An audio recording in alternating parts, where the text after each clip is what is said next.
Hey guys, and welcome. Today we'll be doing our first episode of a new segment we're calling Which Was Better? An in-depth look and comparison at popular multi-console releases and determining which version was the best.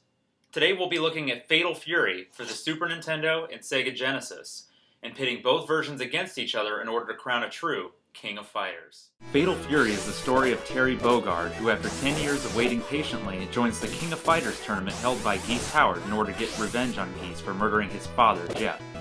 SNK's inaugural fighting game for the Neo Geo was a smash hit at the arcades, and would serve as a jumping-off point for the series, which continues even today.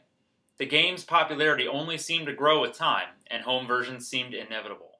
The player chooses one of the three available characters to fight through the tournament with. There's Joe Higashi, the flashy Muay Thai expert and family friend of the Bogards. Terry Bogard, our main character and son of Jeff, who was murdered by Geese Howard 10 years earlier. Terry's younger brother Andy, who's a skilled martial artist. You'll fight your way through Southtown all the way to Geese's high-rise for the final battle and ultimately, your revenge. Fatal Fury ended up being ported to the Sega Genesis and Super NES in 1993 by Takara with mixed results.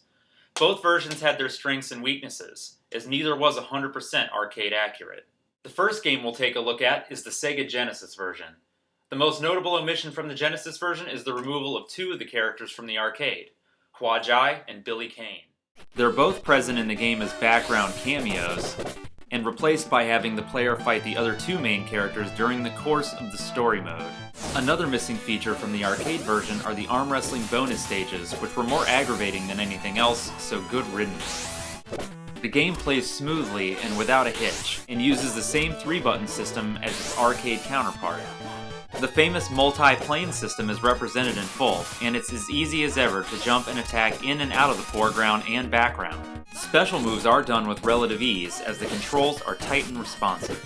The graphics look good, and while obviously not as detailed as the arcade version, do the original justice. The character sprites are nice and large, and the stages are complete with their original effects, like Tung Fu Rue's rainy stage.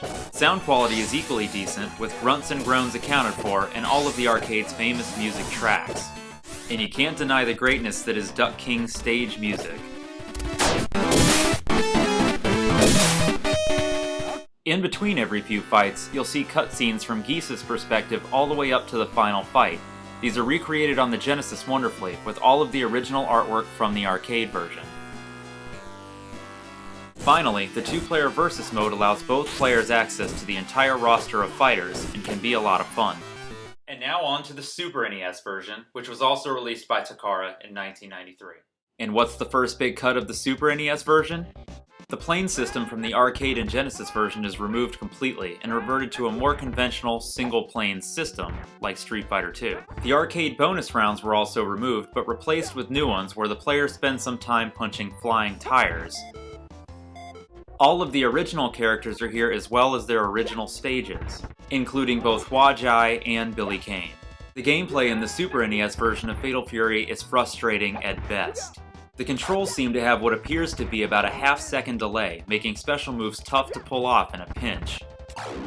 It feels slow and sluggish, and can make the game feel like a chore to play through. Graphically, the Super NES outshines the Genesis version overall. Everything is bright, sharp, and colorful. This version of the game definitely looks the part. Sound is a mixed bag. The music is good, but has that annoying twang that a lot of Super NES games seem to have, and the sound effects sound washed out.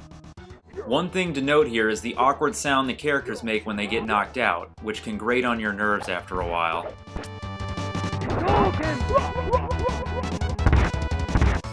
For some odd reason, the cutscene graphics are reduced down to just a shot of Geese's character portrait, along with the text that normally comes with it. It looks out of place and sloppy. The Super Nintendo Versus mode also allows for use of all the characters in the game as well, but only on the 2-player side. I have absolutely no idea why anyone in their right mind would think that was a good idea. To conclude, both the Genesis and the Super NES versions of Fatal Fury have their faults, and they're not small faults.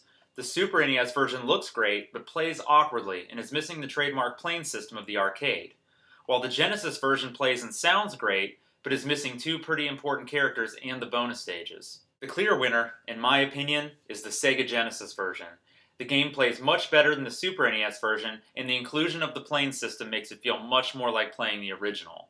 Sure, it may not look as good, but the Genesis rendition is fun, which I have a really hard time saying about the Super NES copy of the game. The Genesis port of Fatal Fury truly is the king of fighters. As always, thanks for watching, guys, and until next time, stay classic.